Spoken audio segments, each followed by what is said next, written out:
Elle a voyagé avec son ennemi, et le millionnaire l'a forcée à partager son lit. Il y a des hommes qu'on préfère détester, parce que les aimer serait trop dangereux. Le café fumant trembla légèrement dans la tasse en porcelaine blanche, reflétant les mains nerveuses d'Élodie Traoré. Assise dans l'élégant bureau panoramique de l'agence Lumière Événements à Cannes, elle fixait l'écran de son ordinateur portable avec une expression qui oscillait entre la concentration et l'exaspération. Les chiffres du contrat défilaient sous ses yeux, mais son esprit était ailleurs, hanté par une voix grave qu'elle aurait préféré oublier. « Mademoiselle Traoré, vous êtes vraiment sûre de pouvoir gérer un projet de cette envergure ?» Ces mots résonnaient encore dans sa tête, prononcés 3 jours plus tôt par Théo Moncler lors de leur dernière confrontation professionnelle. Ce sourire narquois, cette assurance insupportable, cette façon qu'il avait de la regarder comme si elle était une enfant jouant à la grande personne, tout en lui l'irritait profondément. Élodie serra les dents et tapota nerveusement son stylo contre le bureau en verre. À 28 ans, elle avait déjà organisé des événements pour des célébrités internationales, négocié des contrats à 6 chiffres et gagné le respect de ses collègues les plus exigeants. Mais face à Théo Moncler, elle avait l'impression de redevenir cette petite fille de banlieue parisienne qui devait se battre 2 fois plus fort pour prouver sa valeur. Élodie, la voix de Margot, sa collègue et amie, la ramena brutalement à la réalité. La jeune femme blonde se tenait dans l'encadrement de la porte, tenant un dossier épais contre sa poitrine. « Tu as l'air préoccupé. C'est encore à cause de Moncler ?» Élodie soupira et ferma son ordinateur d'un geste sec. Margot la connaissait trop bien pour qu'elle puisse mentir. « Cet homme a le don de transformer chaque réunion en champ de bataille, » murmura-t-elle, en se levant pour aller regarder par la baie vitrée. « Il remet systématiquement en question mes décisions, critique mes propositions devant les clients, et tout ça avec ce petit sourire supérieur qui me donne envie de... »« De quoi ?» demanda Margot avec un sourire en coin. « De l'embrasser ou de le gifler. »« Margot !» s'indigna Élodie, se retournant vivement vers son amie. « Quoi ? C'est une question légitime. La tension entre vous deux est si palpable qu'on pourrait la couper au couteau. Et franchement, il est plutôt séduisant pour un homme aussi insupportable. » Élodie secoua la tête avec véhémence.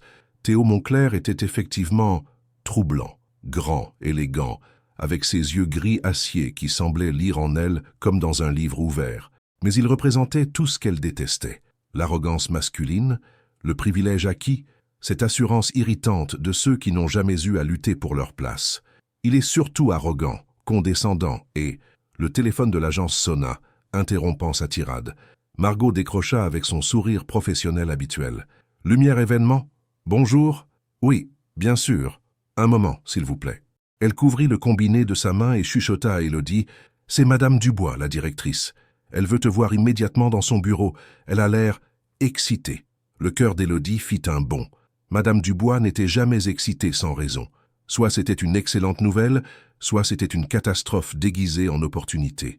Quelques minutes plus tard, Élodie frappait à la porte du bureau directorial, ses talons claquant nerveusement contre le sol en marbre. L'élégante femme de 50 ans l'accueillit avec un sourire radieux qui ne fit qu'accentuer son inquiétude. « Élodie, ma chère, asseyez-vous, j'ai une nouvelle formidable. » Madame Dubois contourna son bureau et s'installa face à elle, les yeux brillants d'excitation. « Nous venons de décrocher le contrat du siècle. Le Grand Prix de Monaco veut faire appel à nos services pour organiser tous les événements parallèles. Réception VIP, dîner de gala, soirée privée. C'est un contrat de 3 millions d'euros. » Les yeux d'Élodie s'écarquillèrent. Monaco, le prestige ultime. Ce contrat pourrait propulser sa carrière vers des sommets inimaginables. C'est incroyable, Madame Dubois. Quand commençons-nous ? La semaine prochaine, vous partirez dès lundi pour rencontrer les sponsors et finaliser les derniers détails. Vous m'envoyez seul. Le sourire de Madame Dubois se fit plus mystérieux. Pas exactement. Compte tenu de l'importance de ce contrat, nous allons travailler en partenariat avec Moncler Investments. Théo Moncler s'occupera de la partie financière et vous, de l'organisation événementielle. Le sang d'Élodie se figea dans ses veines. Le bureau sembla tourner autour d'elle et elle dut s'agripper aux accoudoirs de son fauteuil pour ne pas vaciller. Vous plaisantez ? Pas du tout. C'est même lui qui a insisté pour que ce soit vous qui dirigiez l'équipe événementielle. Il a dit, et je cite, « Mademoiselle Traoré est la seule capable de relever ce défi. » N'est-ce pas merveilleux ? Élodie sentit sa gorge se serrer. Théo Moncler l'avait recommandé. Cet homme qui passait son temps à la critiquer venait de lui offrir l'opportunité de sa vie sur un plateau d'argent. « Il y a juste un petit détail logistique, » continua Madame Dubois, consultant ses notes. « En raison du timing serré, vous devrez partager les mêmes quartiers à l'hôtel pour faciliter la coordination. L'Ermitage a une suite magnifique avec vue sur le port. Partager les mêmes quartiers? Oh, ne vous inquiétez pas, c'est une suite avec 2 chambres séparées, très professionnelle. Élodie resta silencieuse un long moment, digérant l'information. Monaco, 3 millions d'euros, et Théo Moncler dans la chambre d'à côté pendant une semaine entière. Alors, demanda Madame Dubois, impatiente, vous acceptez? Élodie releva la tête, son regard retrouvant sa détermination habituelle. Elle ne laisserait jamais Théo Moncler penser qu'elle reculait devant un défi, même si ce défi impliquait de cohabiter avec l'homme le plus exaspérant de la Côte d'Azur. J'accepte. Parfait. Votre vol décolle lundi matin à 9 h. Oh, et Élodie? Oui. Tâchez de ne pas tuer Monsieur Moncler avant la fin du contrat. Nous avons besoin de lui vivant pour les signatures. Élodie quitta le bureau, l'esprit en ébullition. Dans le couloir, elle sortit son téléphone et tapa un message rapide. Margot change d'avis. Je crois que j'ai envie de le gifler de l'embrasser. Problème, je ne sais plus dans quel ordre. La semaine qui l'attendait promettait d'être la plus dangereuse de sa vie professionnelle, et peut-être personnelle aussi. Vous est-il déjà arrivé de détester quelqu'un avec une telle intensité que vous avez commencé à vous demander s'il ne s'agissait pas en réalité d'autre chose? Élodie s'apprête à passer une semaine dans la même pièce que Théo Moncler. Va-t-elle découvrir ce qu'elle ressent vraiment pour lui? Parfois, le destin nous place exactement où nous ne voulons pas être, pour nous montrer où nous devons vraiment aller. L'hélicoptère survola les eaux turquoises de la Méditerranée avant d'amorcer sa descente vers l'héliport de Monaco. Élodie serra plus fort sa mallette en cuir, tentant d'ignorer les battements affolés de son cœur. Depuis le décollage de Nice, elle n'avait cessé de répéter mentalement ses arguments professionnels comme un mantra destiné à maintenir sa concentration. 3 millions d'euros, contrat du siècle, opportunité unique. Elle refusait catégoriquement de penser à l'homme qui l'attendait, quelque part dans cette principauté scintillante. À l'atterrissage, un chauffeur en uniforme l'accueillit avec une pancarte discrète, portant son nom. La Mercedes noire glissa silencieusement à travers les rues étroites de Monte-Carlo, dépassant les boutiques de luxe et les terrasses de café où s'attardaient des touristes fortunés. Élodie observait ce décor de cartes postales avec un mélange d'admiration et de nervosité croissante. L'hôtel Ermitage se dressait majestueusement face au port, sa façade belle époque étincelant sous le soleil de mai. Dans le hall somptueux, décoré de marbre rose et d'œuvres d'art, Élodie se dirigea vers la réception, ses talons résonnant sur le sol poli. « Mademoiselle Traoré, je suppose ?» Cette voix, cette maudite voix grave qui avait hanté ses nuits depuis une semaine. Elle se retourna lentement, préparant son masque de professionnalisme, mais rien n'aurait pu la préparer à ce qu'elle découvrit. Théo Moncler se tenait à quelques mètres d'elle, élégamment vêtu d'un costume bleu marine qui épousait parfaitement sa silhouette athlétique. Ses cheveux châtain clair étaient légèrement ébouriffés, comme s'il venait de passer la main dedans, et ses yeux gris la fixaient avec une intensité troublante. « Monsieur Moncler, » répondit-elle d'une voix qu'elle espérait froide et maîtrisée, « j'espère que vous n'attendez pas depuis longtemps. Le temps passe vite quand on observe les gens intéressants, » répliqua-t-il avec ce sourire en coin qu'elle détestait tant. « Et vous êtes particulièrement intéressante aujourd'hui. » Élodie sentit ses joues s'échauffer malgré elle. Elle portait une robe ajustée couleur bordeaux qui mettait en valeur sa silhouette élancée, et elle avait pris un soin particulier à son maquillage ce matin-là. Pas pour lui, bien sûr, simplement parce qu'elle voulait avoir l'air professionnel dans ce cadre prestigieux. « Pouvons-nous monter ? J'aimerais m'installer avant notre première réunion, » dit-elle sèchement, évitant son regard. « Bien sûr, il y a juste un petit problème avec la réservation. » Le cœur d'Élodie s'arrêta de battre. « Quel genre de problème ?» Théo s'approcha du comptoir de la réception et échangea quelques mots rapides en italien avec l'employé. Celui-ci secoua la tête d'un air désolé et tapota fébrilement sur son clavier d'ordinateur. « Il semble qu'il y ait eu un malentendu avec la réservation, » expliqua Théo en revenant vers elle. « La suite que nous devions occuper a été attribuée au prince de Bahreïn, qui est arrivé à l'improviste. Et il ne reste qu'une seule suite disponible dans tout l'hôtel. La suite Princesse Grace. Magnifique vue, salon spacieux, une seule chambre. » Élodie sentit le sol se dérober sous ses pieds. « Une seule chambre ? Avec un lit king size, d'après ce que m'a dit le concierge. Très confortable, paraît-il. » L'ironie dans sa voix était insupportable. Élodie se tourna vers la réceptionniste, cherchant désespérément une solution. « Excusez-moi, il n'y a vraiment aucune autre possibilité ? Un autre hôtel, peut-être ?» La jeune femme blonde secoua la tête avec un sourire navré. Je suis désolé, mademoiselle. C'est le week-end du Grand Prix. Tout est complet dans toute la principauté. Cette suite est vraiment votre seule option. Élodie ferma les yeux et compta mentalement jusqu'à 10, puis jusqu'à 20. L'univers semblait s'acharner contre elle. « Écoutez, » dit Théo d'une voix soudain plus douce, « je peux dormir sur le canapé du salon. Ce ne sera pas la première fois que je sacrifie mon confort pour le travail. » Elle le regarda, cherchant une trace de moquerie dans ses yeux, mais n'y trouva qu'une sincérité inattendue. Cela la déstabilisa encore plus que ses provocations habituelles. « Ce n'est pas professionnel, » murmura-t-elle, plus pour elle-même que pour lui. « Non, » admit-il. « Mais c'est notre seule option si nous voulons honorer ce contrat. Et vous voulez honorer ce contrat, n'est-ce pas, Élodie ?» La façon dont il prononça son prénom lui donna des frissons le long de l'échine. Jamais il ne l'avait appelée par son prénom.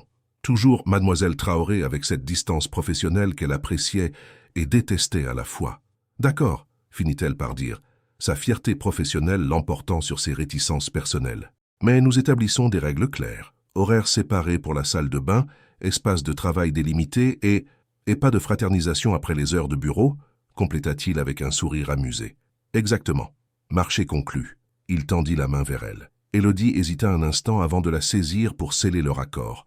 Le contact de sa peau chaude et légèrement rugueuse contre la sienne provoqua une décharge électrique qui remonta le long de son bras.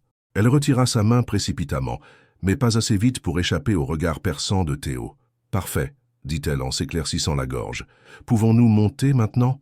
J'ai des coups de fil importants à passer. » Dans l'ascenseur qui les menait au 7e étage, le silence était si lourd qu'Élodie entendait battre son propre cœur. Théo se tenait à l'autre extrémité de la cabine, mais elle sentait sa présence comme une brûlure contre sa peau. L'air semblait chargé d'électricité et elle priait pour que les portes s'ouvrent au plus vite. La suite Princess Grace dépassait toutes ses attentes. Le salon baigné de lumière offrait une vue panoramique sur le port de Monaco, où s'alignaient des yachts plus impressionnants les uns que les autres. La décoration dans les tons crème et or respirait l'élégance discrète. Mais c'est en pénétrant dans la chambre qu'Élodie réalisa pleinement dans quoi elle s'engageait. L'énorme lit king-size trônait au centre de la pièce, recouvert d'un dessus de lit en soie ivoire. Les baies vitrées donnaient sur une terrasse privée avec vue sur la mer. « Je prendrai le canapé », dit Théo derrière elle. Elle sursauta. Il s'était approché sans bruit et se tenait maintenant dans l'encadrement de la porte, observant sa réaction. « Le canapé me va très bien », insista-t-il devant son silence. « J'ai dormi dans des endroits bien pires lors de mes voyages d'affaires en Asie. »« Non », dit-elle impulsivement, « c'est moi qui... » Élodie. Sa voix était ferme mais pas agressive. « Vous mesurez 1m68, j'en mesure 1m85.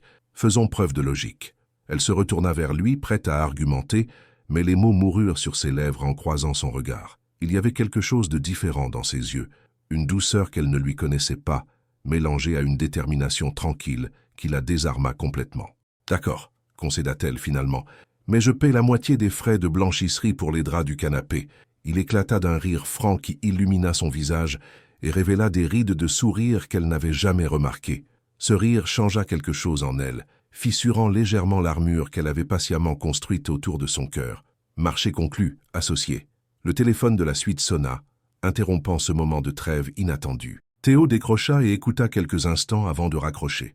C'était l'organisateur du Grand Prix. La réunion avec les sponsors principaux est avancée à 18 h au Café de Paris. Il faut qu'on y soit dans 2 heures. Élodie consulta sa montre. 16 h. Elle avait juste le temps de se préparer et de réviser ses notes. Parfait. Je vais me changer et... Élodie? Oui? Merci d'avoir accepté cette situation. Je sais que ce n'est pas facile pour vous. La sincérité dans sa voix la toucha malgré elle. Elle hocha la tête sans répondre et disparut dans la salle de bain, le cœur battant. Seule face au miroir, elle observa son reflet. Ses yeux brillaient d'une émotion qu'elle refusait de nommer, et ses joues étaient légèrement rosies. « Ressaisis-toi, Élodie, » se dit-elle fermement. « C'est juste du travail, juste une semaine à passer. Après ça, tout redeviendra comme avant. » Mais au fond de son cœur, elle savait déjà que rien ne redeviendrait jamais comme avant. Il y a des moments où l'on se découvre capable de jouer un jeu dont on ignore encore les règles. Élodie ajusta une dernière fois sa veste tailleur noire devant le miroir de la salle de bain. Le tissu épousait parfaitement ses courbes, et le décolleté, bien que discret, révélait juste assez de peau pour être troublant sans être vulgaire. Elle avait relevé ses cheveux en un chignon sophistiqué, laissant échapper quelques mèches rebelles qui encadraient délicatement son visage. En sortant de la salle de bain, elle découvrit Théo debout près de la baie vitrée, une main glissée dans la poche de son pantalon anthracite, l'autre tenant son téléphone contre son oreille. Il parlait en anglais avec un accent parfait, négociant apparemment les détails d'un transfert de fonds considérable. Yes, 7 million euros. Today, no exceptions. Sa voix avait cette autorité naturelle qui donnait envie d'obéir sans discuter. Élodie s'immobilisa, fascinée malgré elle par cette démonstration de pouvoir. Dans la lumière dorée du couchant, le profil de Théo se découpait avec une précision troublante. La ligne ferme de sa mâchoire, la courbe sensuelle de ses lèvres, cette façon qu'il avait de pencher légèrement la tête quand il réfléchissait. Il raccrocha et se retourna, la surprenant en pleine observation. Leurs regards se croisèrent, et pendant un instant qui sembla durer une éternité, ni l'un ni l'autre ne bougea. Les yeux gris de Théo parcoururent lentement la silhouette d'Élodie, s'attardant sur la courbe de son cou, la finesse de sa taille, avant de remonter vers son visage. « Vous êtes parfaite », murmura-t-il d'une voix légèrement rauque. « Pardon ? Pour cette réunion », se reprit-il rapidement, mais le mal était fait. « Vous avez exactement l'allure qu'il faut pour impressionner nos partenaires, professionnelle et élégante. » Élodie sentit une chaleur familière envahir ses joues. Il y avait quelque chose dans la façon dont il avait dit « parfaite » qui n'avait rien de professionnel. « Merci », répondit-elle sèchement, s'efforçant de retrouver sa contenance. « Nous devrions partir. Il ne faut pas faire attendre les sponsors. » Le Café de Paris était exactement ce qu'Élodie avait imaginé. Un établissement belle époque où se côtoyaient millionnaires, célébrités et hommes d'affaires internationaux. Les serveurs évoluaient entre les tables avec une discrétion parfaite et l'ambiance feutrée invitait aux conversations importantes. Ils furent conduits vers une table d'angle, offrant une vue panoramique sur la place du Casino. Déjà installés, 3 hommes en costume impeccable se levèrent à leur approche. Élodie reconnut immédiatement Alessandro Benedetti, le magnate italien de l'automobile, Victor Petrov, l'oligarque russe, et James Wellington, le banquier britannique. « Messieurs, » dit Théo en serrant les mains avec l'assurance d'un homme habitué à ce niveau de pouvoir. « Permettez-moi de vous présenter Élodie Traoré, notre coordinatrice événementielle, une des plus brillantes professionnelles de la Côte d'Azur. » Élodie sentit sa gorge se serrer. Théo venait de la présenter avec un respect qu'il ne lui avait jamais témoigné auparavant. Plus troublant encore, il semblait sincère. « Mademoiselle Traoré, » dit Alessandro en lui baisant galamment la main, « votre réputation vous précède. On m'a dit que vous aviez organisé la soirée de lancement de la nouvelle Ferrari l'année dernière. »« En effet, » répondit-elle avec un sourire confiant. 800 invités, 3 orchestres, un feu d'artifice synchronisé et 0 incident. Monsieur Benedetti était présent d'ailleurs, et j'en garde un souvenir ébloui, confirma l'Italien avec un clin d'œil appréciateur. Pendant les 2 heures qui suivirent, Élodie déploya tout son charme professionnel. Elle jonglait entre les langues, passant du français à l'anglais et à l'italien avec une aisance naturelle, détaillant ses propositions d'événements avec une précision chirurgicale. Elle sentait le regard de Théo posé sur elle, attentif, admiratif même, et cela décuplait sa confiance. « Pour la soirée de gala du samedi, » expliquait-elle en montrant ses croquis, « j'ai pensé à une ambiance nuit étoilée. Nous transformerons la terrasse de l'hôtel de Paris en voûte céleste avec des milliers de LED, un quintet à cordes pour l'accueil, puis un DJ international pour la partie dansante. Les invités auront l'impression de danser sous les étoiles. »« Remarquable !» s'exclama Victor, visiblement séduit. « Et pour le dîner du jeudi avec les pilotes, quelque chose de plus intime. Le restaurant Alain Ducasse au Louis XV. Menu dégustation accord mets et vin, ambiance feutrée. L'idée est de créer un contraste avec l'adrénaline de la course. » James Wellington se pencha vers Théo avec un sourire complice. « Mon vieux, où avez-vous déniché cette perle ? Elle est extraordinaire. » Élodie fit mine de ne pas entendre, mais son cœur s'accéléra. Elle jeta un coup d'œil discret vers Théo et fut surprise de découvrir une expression qu'elle ne lui connaissait pas. Il la regardait avec une fierté évidente, presque possessive. « Mademoiselle Traoré a toujours eu le don de me surprendre, » répondit-il d'une voix douce. « En bien, bien sûr. » Cette phrase contenait tant de sous-entendus qu'Élodie sentit sa respiration s'accélérer. Que voulait-il dire exactement? La conversation se poursuivit, mais Élodie avait de plus en plus de mal à se concentrer. Théo participait aux discussions avec son expertise habituelle, mais elle sentait son attention focalisée sur elle. Quand elle tendait la main vers son verre, il était déjà là pour le lui approcher. Quand elle cherchait un document dans sa mallette, il l'aidait discrètement. Ces petites attentions imperceptible pour les autres convives, créait entre eux une intimité troublante. « Et maintenant, messieurs, annonça Alessandro en consultant sa montre Patek Philippe, que diriez-vous d'un petit tour au casino? La soirée est encore jeune. » « Excellente idée, » approuva Victor. « Mademoiselle Traoré, vous nous accompagnez ?» Élodie hésita. Elle n'était pas joueuse et l'ambiance des casinos l'intimidait généralement. « Élodie adore le poker, » mentit effrontément Théo. « N'est-ce pas, ma chère ?» Le « ma chère », prononcé avec cette complicité feinte, fit l'effet d'une caresse sur sa peau. Elle comprit immédiatement le jeu. Il fallait maintenir l'illusion d'un partenariat parfait devant les clients. « Absolument, » confirma-t-elle en soutenant son regard. « J'espère que vous êtes prêt à perdre, Théo. » L'utilisation de son prénom eut l'effet escompté. Quelque chose scintilla dans les yeux de Théo, une lueur nouvelle qui fit battre le cœur d'Élodie plus fort. 30 minutes plus tard, ils étaient installés autour d'une table de poker dans les salons privés du casino de Monte-Carlo. L'atmosphère était feutrée, luxueuse, presque irréelle. Élodie, qui n'avait joué que quelques fois dans sa vie, s'efforçait de masquer sa nervosité. Théo était assis face à elle, et elle découvrait un autre aspect de sa personnalité. Il jouait avec un calme olympien, ses mains bouguant avec une précision chirurgicale, son visage ne trahissant aucune émotion. Mais de temps en temps, quand leurs regards se croisaient, il lui adressait un clin d'œil complice qui la déstabilisait complètement. « Relance de 1000 €, annonça-t-elle lors de la troisième main, bluffant avec une paire de 8.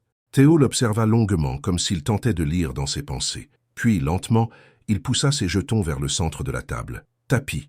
Le silence se fit autour de la table. Élodie sentit son sang se glacer. 1000 €, c'était déjà énorme pour elle. Mais tapis signifiait que Théo misait au moins 10 000 €. « Laissez-moi, » murmura Théo en se penchant vers elle. « Faites-moi confiance. » Sa voix était si basse que seule Élodie pouvait l'entendre. Et il y avait quelque chose dans son intonation, une promesse, une protection offerte, qui lui donna envie de lui faire confiance aveuglément. « Tapis », répéta-t-elle d'une voix qu'elle espérait assurer. Les autres joueurs se couchèrent un à un. Il ne resta que Théo et elle face à face, leurs regards verrouillés l'un dans l'autre. Le moment était chargé d'une électricité qui n'avait plus rien à voir avec le poker. « Montrez vos cartes », demanda le croupier. Élodie révéla sa paire de 8 avec un sourire crispé.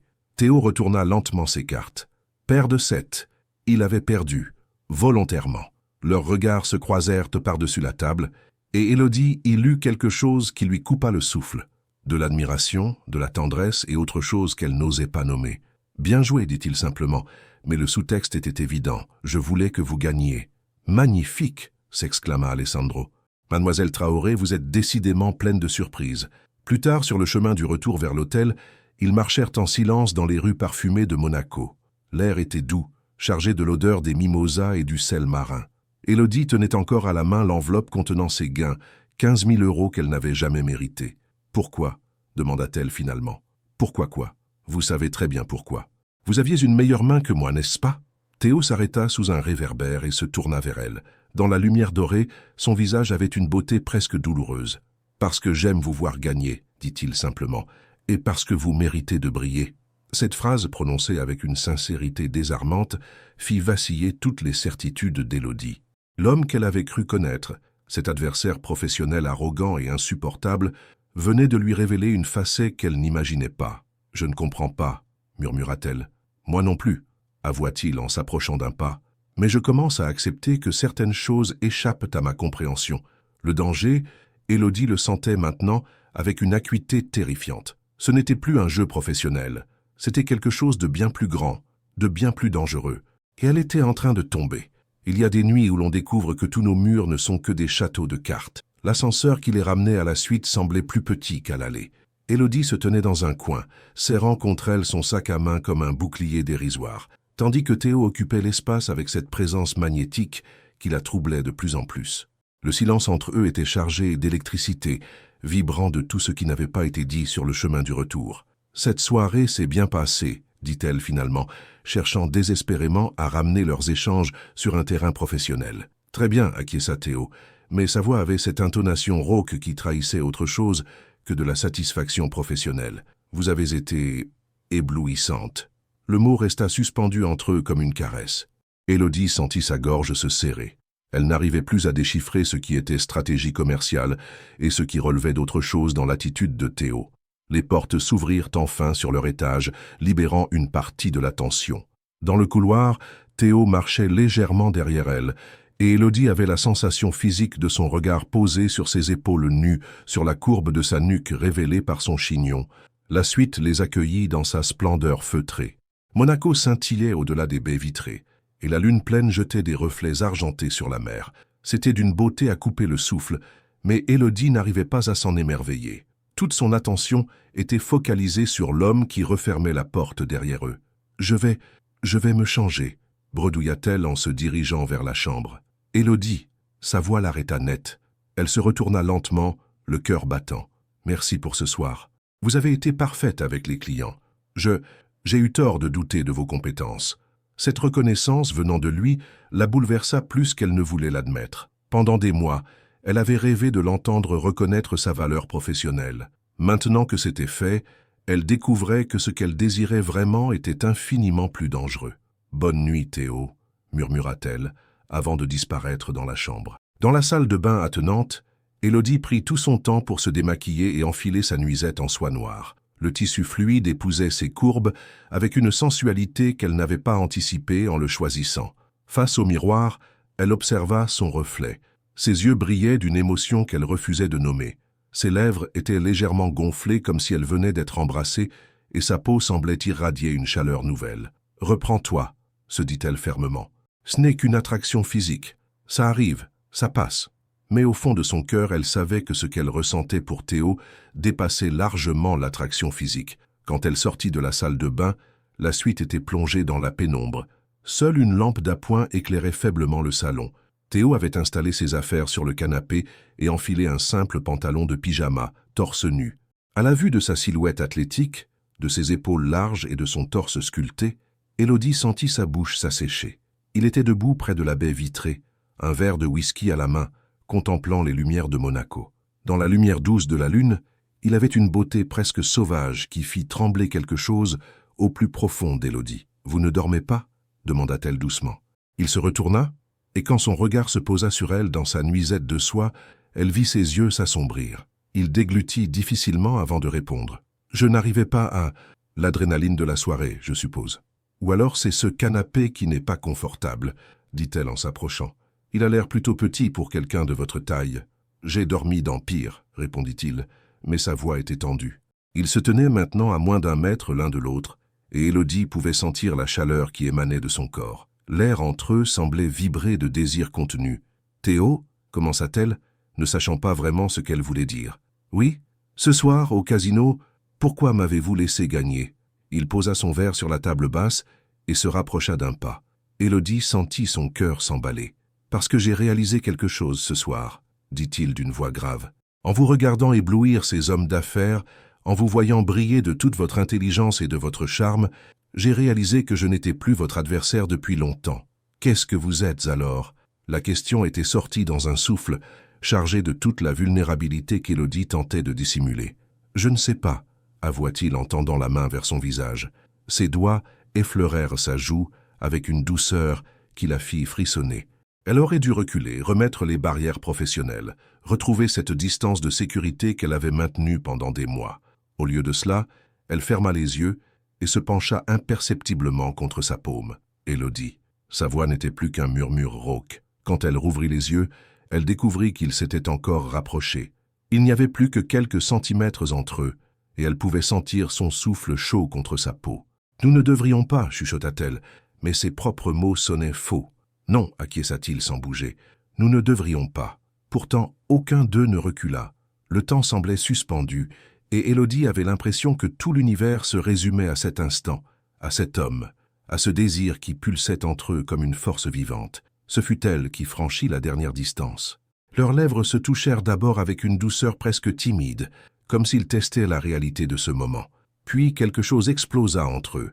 Le baiser s'approfondit, devient urgent, affamé. Les mains de Théo se glissèrent dans ses cheveux, défaisant son chignon, tandis qu'elle agrippait ses épaules pour ne pas vaciller. C'était tout ce qu'elle avait imaginé et infiniment plus.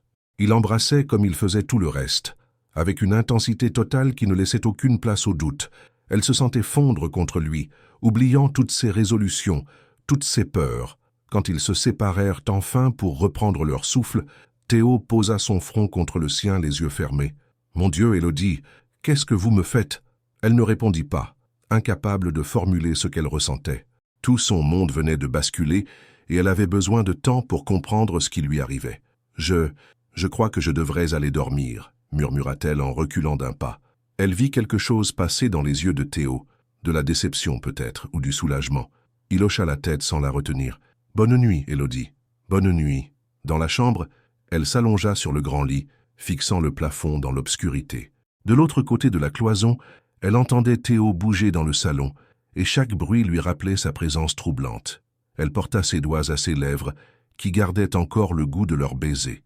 Toute sa vie soigneusement organisée venait de voler en éclats en l'espace de quelques secondes. Vers 3 heures du matin, incapable de trouver le sommeil, elle se leva pour boire un verre d'eau. En passant devant la porte entr'ouverte du salon, elle aperçut Théo allongé sur le canapé, manifestement éveillé lui aussi. Dans la lumière de la lune, elle pouvait voir qu'il fixait le plafond, une main posée sur son front. Ils ne dormaient ni l'un ni l'autre, séparés par quelques mètres et unis par ce désir qui avait changé la donne de leur relation. Le lendemain s'annonçait déjà compliqué. Comment allait-il pouvoir travailler ensemble en feignant que rien ne s'était passé? Comment allait-elle pouvoir le regarder dans les yeux sans repenser à la douceur de ses lèvres, à la chaleur de ses mains? Mais ce qui l'effrayait le plus, c'était cette certitude qui grandissait en elle. Elle était en train de tomber amoureuse de l'homme qu'elle avait cru détester. Et cette fois, il n'y avait plus de retour en arrière possible. Il y a des réveils qui changent le cours d'une vie, même quand on fait semblant que rien ne s'est passé. Élodie ouvrit les yeux avant même que son réveil ne sonne. 6 heures du matin. La lumière dorée de l'aube filtrait à travers les rideaux de soie, baignant la chambre d'une clarté douce qui aurait dû être apaisante. Mais son cœur battait déjà la chamade, et ses lèvres gardaient encore le souvenir brûlant du baiser de la nuit précédente. Elle resta immobile quelques instants, écoutant les bruits de la suite. Tout était silencieux. Théo dormait-il enfin? Ou était-il éveillé comme elle, hanté par les mêmes images, les mêmes sensations? En se levant, elle aperçut son reflet dans le miroir de la coiffeuse. Ses cheveux étaient ébouriffés, ses yeux cernés mais brillants d'une émotion nouvelle. Elle ressemblait à une femme qui venait de découvrir quelque chose de fondamental sur elle-même. « Ressaisis-toi », se dit-elle en se dirigeant vers la salle de bain. C'était juste un moment d'égarement, une tension physique qui a trouvé une issue. Ça arrive entre collègues. Aujourd'hui, retour au professionnalisme. Mais même sous la douche chaude, elle ne parvenait pas à chasser le souvenir des mains de Théo dans ses cheveux, de la douceur de ses lèvres, de cette façon qu'il avait eue de murmurer son nom comme une prière. 20 minutes plus tard, impeccablement vêtue d'un tailleur bleu marine et armée de sa façade professionnelle la plus solide, elle sortit de la chambre. Le salon était vide, mais une odeur de café flottait dans l'air. Théo était debout sur la terrasse, une tasse à la main, contemplant le port de Monaco qui s'éveillait lentement. Il portait un costume gris anthracite qui épousait parfaitement sa silhouette, et ses cheveux encore humides de la douche brillaient dans la lumière matinale. Quand il l'entendit approcher, il se retourna et leurs regards se croisèrent à travers la baie vitrée. Pendant un instant qui sembla durer une éternité, ni l'un ni l'autre ne bougea. Dans les yeux gris de Théo, Élodie lut la même incertitude que celle qui l'habitait. Comment allait-il gérer cette nouvelle donne entre eux? Elle ouvrit la porte-fenêtre et sortit sur la terrasse, s'efforçant d'adopter un ton neutre. « Bonjour, vous êtes matinale. »« Je n'ai pas beaucoup dormi, » avoua-t-il, sa voix légèrement rauque. « Et vous ?»« Pareil. » Un silence tendu s'installa entre eux. Monaco s'étalait à leurs pieds dans toute sa splendeur, mais Élodie était incapable d'apprécier le spectacle. Toute son attention était focalisée sur l'homme qui se tenait à côté d'elle, si proche qu'elle pouvait sentir son parfum, si loin qu'il aurait pu se trouver sur une autre planète. « Élodie, à propos d'hier soir. »« Il ne s'est rien passé hier soir, » l'interrompit-elle trop rapidement. Théo tourna la tête vers elle, une expression indéchiffrable sur le visage. « Rien? Nous étions fatigués, un peu éméchés par cette soirée intense. C'est arrivé, c'est tout. Ça ne se reproduira pas. » Elle avait dit ces mots d'un ton ferme, mais sa voix tremblait légèrement. Théo l'observa longuement, et elle eut l'impression désagréable qu'il voyait clair dans son jeu. « Bien sûr, » finit-il par dire. « Vous avez raison. Nous avons un travail à faire, des contrats à honorer. Le reste n'a pas d'importance. Le reste. » Il venait de qualifier leur baiser de « reste », comme quelque chose d'accessoire, de négligeable. Élodie aurait dû être soulagée qu'il adopte la même attitude professionnelle qu'elle. Au lieu de cela, elle ressentit une douleur sourde dans la poitrine. « Exactement », confirma-t-elle en évitant son regard. « Nous avons la visite des cuisines de l'hôtel de Paris à 9 heures, puis la réunion avec l'équipe technique à 11 heures. Parfait, je vais chercher les dossiers. » Il rentra dans la suite et Élodie resta seule sur la terrasse, serrant sa tasse de café entre ses mains comme pour se réchauffer. Pourquoi avait-elle cette sensation de froid alors que le soleil méditerranéen caressait déjà sa peau? Le téléphone de la suite sonna, interrompant ses pensées moroses. Elle entendit Théo décrocher et parler en anglais avec son interlocuteur. Sa voix avait retrouvé cette autorité naturelle qu'elle lui connaissait, cette assurance d'homme d'affaires habitué à contrôler chaque situation. « Good morning, Marcus. Yes, the meetings went perfectly yesterday. What? No, that's impossible. The contract clearly states... When? » Le ton de Théo avait changé. Élodie l'entendit jurer entre ses dents, puis le silence se fit. Inquiète, elle rentra dans la suite et le trouva assis sur le canapé, le téléphone encore à la main, le visage sombre. « Que se passe-t-il? »« Problème ?» dit-il en levant les yeux vers elle. « Alessandro Benedetti vient d'avoir un accident de voiture sur l'autoroute entre Nice et Monaco. Rien de grave, mais il est hospitalisé pour observation. Il ne pourra pas être présent à la signature de ce matin. Et sans sa signature, les autres sponsors risquent de se retirer. Benedetti représente 40% du financement total. Si nous le perdons, nous perdons tout, compléta Élodie, sentant son estomac se nouer. Théo hocha la tête, l'air sombre. Il se leva et commença à faire les 100 pas dans le salon, une habitude qu'Élodie avait remarquée quand il réfléchissait intensément. « Il faut que j'aille à l'hôpital le voir. Si je peux le convaincre de signer depuis son lit, c'est ridicule. Vous ne pouvez pas harceler un homme qui vient d'avoir un accident. 3 millions d'euros, Élodie. 3 millions d'euros qui s'envolent si nous ne trouvons pas une solution. » Il avait prononcé son prénom avec cette intensité qu'elle commençait à reconnaître, celle qui apparaissait quand leurs échanges devenaient personnels. Malgré elle, elle sentit son cœur s'accélérer. « Il y a peut-être une autre solution, » dit-elle lentement, une idée germant dans son esprit. « Laquelle ? » Sa fille. Isabella Benedetti. Elle travaille dans l'entreprise familiale et elle a procuration pour les décisions importantes en cas d'empêchement de son père. Les yeux de Théo s'éclairèrent. « Vous la connaissez ? Nous nous sommes rencontrés lors de plusieurs événements. Elle me fait confiance. Si je peux la convaincre que son père approuverait cette signature, Élodie, vous êtes un génie. » Il s'approcha d'elle avec cet enthousiasme qu'elle lui avait rarement vu, et pendant un instant, elle crut qu'il allait la prendre dans ses bras. Au lieu de cela, il s'arrêta juste devant elle, et l'air entre eux se chargea à nouveau de cette électricité dangereuse. « Je vais l'appeler tout de suite », bredouilla-t-elle en reculant d'un pas. Mais alors qu'elle sortait son téléphone, celui-ci glissa de ses mains tremblantes et tomba sur le sol carrelé avec un bruit sec. Quand elle se baissa pour le ramasser, Théo fit le même geste au même moment. Leurs visages se retrouvèrent à quelques centimètres l'un de l'autre, leur souffle se mêlant. Le temps sembla suspendu. Élodie sentit le regard de Théo glisser de ses yeux à ses lèvres, et elle lut dans ses prunelles grises le même désir que celui qui la consumait. Élodie. Sa voix n'était qu'un murmure rauque. Elle savait qu'il allait l'embrasser. Elle savait qu'elle devait s'écarter, mais elle resta paralysée par l'intensité du moment. Ce fut la sonnerie stridente du téléphone de la suite qui les ramena brutalement à la réalité. Ils se relevèrent précipitamment, comme deux adolescents pris en faute, évitant soigneusement de se regarder. Théo décrocha d'une voix légèrement essoufflée. « Oui ? Bien. Nous descendons immédiatement. » Il raccrocha et se tourna vers elle, reprenant contenance. « C'était la réception. Isabella Benedetti vient d'arriver. Elle souhaite nous voir. » « Elle est ici ? Comment a-t-elle su que nous étions à Monaco ? Son père a dû lui donner nos coordonnées avant d'être hospitalisé. C'est notre chance, Élodie. Si nous arrivons à la convaincre, nous sauvons le contrat, termina-t-elle, retrouvant son professionnalisme. Mais alors qu'il se dirigeait vers la porte, Théo s'arrêta soudain et se tourna vers elle. « Élodie ? Oui, ce qui s'est passé hier soir, ce qui a failli se passer à l'instant. Je sais que nous avons dit que ça n'avait pas d'importance, mais ce n'est pas vrai, n'est-ce pas ? » Cette question, posée avec une vulnérabilité qu'elle ne lui connaissait pas, fit vaciller toutes les défenses qu'Élodie avait patiemment reconstruites depuis le matin. « Nous en reparlerons après cette réunion, » dit-elle finalement. « D'accord ?» Il hocha la tête et elle lut dans ses yeux un soulagement qu'elle partagea.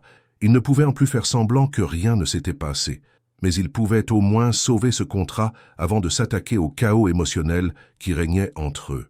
Dans l'ascenseur qui les menait vers le hall, Élodie sentit le regard de Théo posé sur elle. Cette fois, elle ne chercha pas à l'éviter.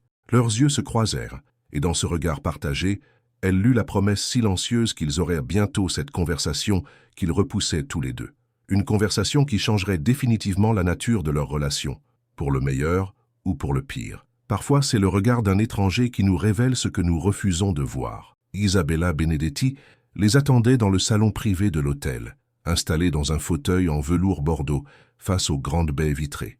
À 32 ans, elle possédait cette élégance naturelle des femmes italiennes de la haute société. Cheveux bruns ondulés relevés en un chignon sophistiqué, tailleur crème impeccable, et ce port de tête altier hérité de générations d'aristocrates milanais.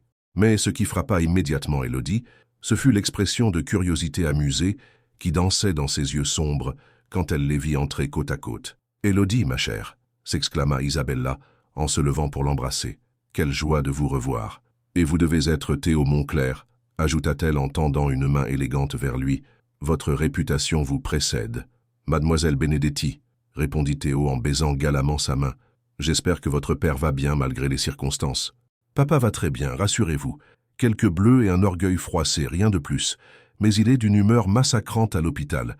Les infirmières commencent à le craindre. » Elle rit, un son cristallin qui détendait l'atmosphère, puis invita d'un geste à s'asseoir autour de la table basse, où un service à thé les attendait. « Avant de parler affaires, » dit Isabella en servant le thé avec une grâce consommée, « j'aimerais satisfaire ma curiosité féminine. »« Élodie, la dernière fois que nous nous sommes vus, vous parliez de votre insupportable rival professionnel qui vous rendait folle.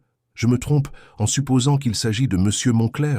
Élodie faillit s'étrangler avec sa gorgée de thé. Elle jeta un coup d'œil paniqué vers Théo qui arborait un sourire en coin absolument insupportable. « C'est-à-dire, les relations professionnelles peuvent être complexes, » bredouilla-t-elle, sentant ses joues s'enflammer. « Ah, mais bien sûr !» approuva Isabella avec un clin d'œil complice. « Surtout quand le dit rival professionnel est aussi séduisant. N'est-ce pas, Théo ?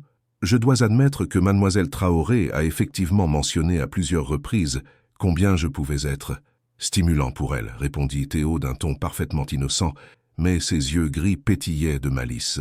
Stimulant, répéta Isabella en battant des mains. Quel euphémisme délicieux. Et maintenant vous voilà associé sur ce projet. Le destin a parfois un sens de l'humour exquis. Élodie aurait voulu disparaître sous terre. Cette conversation prenait une tournure qu'elle n'avait absolument pas anticipée, et Théo semblait s'amuser énormément de son embarras. Peut-être pourrions-nous parler du contrat, suggéra-t-elle d'une voix qu'elle espérait ferme. Mais nous en parlons, protesta Isabella. Les meilleurs partenariats professionnels naissent souvent de tensions créatives. Papa et moi en savons quelque chose. Nous nous disputons constamment, mais nos collaborations sont toujours brillantes. Elle se pencha vers Élodie avec un sourire conspirateur. D'ailleurs, observez-vous bien, la façon dont vous vous regardez, cette électricité palpable entre vous, c'est fascinant. Isabella, je vous assure que, ma chère Élodie, j'ai grandi dans une famille d'Italiens passionnés. Je reconnais la tension amoureuse à des kilomètres, et entre vous deux, c'est, comment dit-on en français, explosif. Cette fois, ce fut au tour de Théo de sembler légèrement déstabilisé. Il posa sa tasse et se pencha vers Isabella avec son sourire professionnel le plus charmeur. « Mademoiselle Benedetti, aussi flatteuse que soit votre observation, nous sommes ici pour me convaincre de signer à la place de papa, je sais, » l'interrompit Isabella. « Et rassurez-vous, j'ai l'intention de le faire. Ce projet est formidable, et papa était enthousiaste hier soir au téléphone. » Elle sortit un étui en cuir de son sac Hermès et en extirpa plusieurs documents. « Voici les contrats, déjà signés. Papa m'a donné plein pouvoir ce matin depuis son lit d'hôpital. Vous avez vos 3 millions d'euros. » Le soulagement qui envahit Élodie était si intense qu'elle en eut le vertige. 3 mois de travail, sa réputation, son avenir professionnel. Tout venait d'être sauvé par cette femme élégante qui sirotait son thé comme si elle venait de parler de la météo. « Isabella, nous ne savons comment vous remercier, » balbutia-t-elle. « Oh, mais j'ai une condition, » ajouta Isabella avec un sourire malicieux. Le cœur d'Élodie s'arrêta de battre. « Laquelle ? Je veux être invitée à votre mariage. Notre... » « Quoi ? Voyons, Élodie. Vous pensez vraiment pouvoir me faire croire que cette tension entre vous est purement professionnelle ? Regardez-vous. Même maintenant, vous n'arrivez pas à détacher vos yeux l'un de l'autre. » Élodie réalisa avec horreur qu'Isabella avait raison. Sans s'en rendre compte, elle avait passé la dernière demi-heure à observer les réactions de Théo, notant chaque micro-expression, chaque sourire, chaque regard, et lui faisait exactement la même chose. « Isabella, vous vous méprenez totalement » protesta-t-elle faiblement. « Vraiment ?» Isabella se tourna vers Théo. « Et vous, Théo, allez-vous me dire que cette femme extraordinaire ne vous fait aucun effet ?» Théo resta silencieux un long moment, le regard fixé sur Élodie. Celle-ci sentit son cœur battre de plus en plus fort dans l'attente de sa réponse. « Élodie est effectivement extraordinaire », finit-il par dire d'une voix douce. « Mais nos relations sont compliquées », suggéra Isabella. « Difficiles ? Impossible ? Mon cher Théo, tout cela, ce sont les ingrédients classiques d'une grande histoire d'amour. Nous ne sommes pas... » « Bien sûr que non, » l'interrompit Isabella avec un rire cristallin. « Pas encore. Mais vous le serez. Je parie ma collection de Prada que d'ici la fin de cette semaine, vous aurez arrêté de vous mentir à vous-même. » Elle se leva avec l'élégance d'une reine et rassemblait ses affaires. « Bon, maintenant que les contrats sont signés et que j'ai semé les graines du doute dans vos esprits obstinés, je vais aller voir papa. Il m'a demandé de vous inviter à dîner demain soir. Rien d'officiel, juste un dîner entre amis. » Elle embrassa Élodie sur les 2 joues, puis se tourna vers Théo. « Prenez soin d'elle, Théo. Et vous, Élodie, cessez de fuir ce qui crève les yeux. La vie est trop courte pour se mentir à soi-même. » Sur ces mots, elle quitta le salon, laissant derrière elle un silence lourd de signification et un parfum de jasmin qui semblait porter ses paroles troublantes. Élodie et Théo restèrent assis face à face, évitant soigneusement de se regarder. Le poids des observations d'Isabella pesait entre eux comme une vérité qu'ils n'étaient pas prêts à affronter. « Elle a de l'imagination », finit par dire Élodie d'une voix qu'elle voulait désinvolte. « Beaucoup d'imagination, acquiesça Théo, mais sa voix manquait de conviction. Nous ferions mieux de retourner à la suite.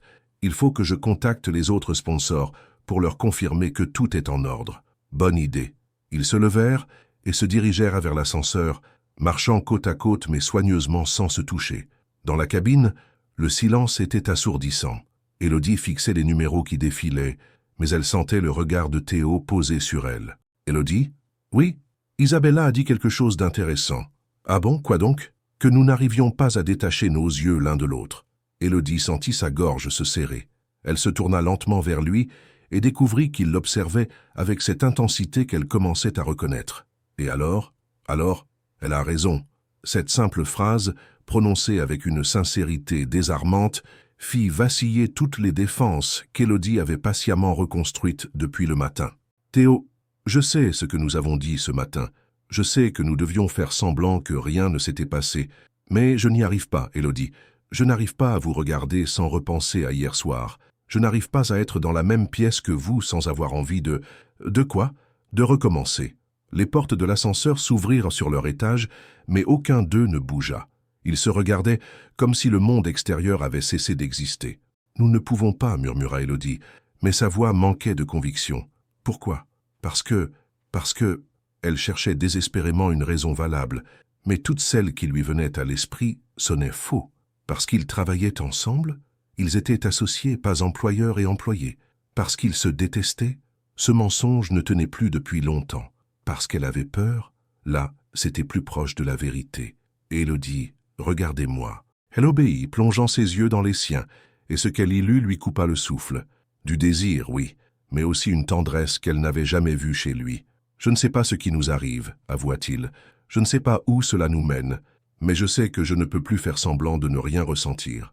Et si nous gâchions tout, notre travail, notre... Et si nous gâchions quelque chose d'extraordinaire en refusant de lui donner sa chance ?» Cette question resta suspendue entre eux comme un défi. Élodie sentait son cœur battre si fort qu'elle était sûre qu'il pouvait l'entendre. Les portes de l'ascenseur commencèrent à se refermer. Théo tendit la main pour les arrêter mais ne sortit pas. « Une question, Élodie, une seule.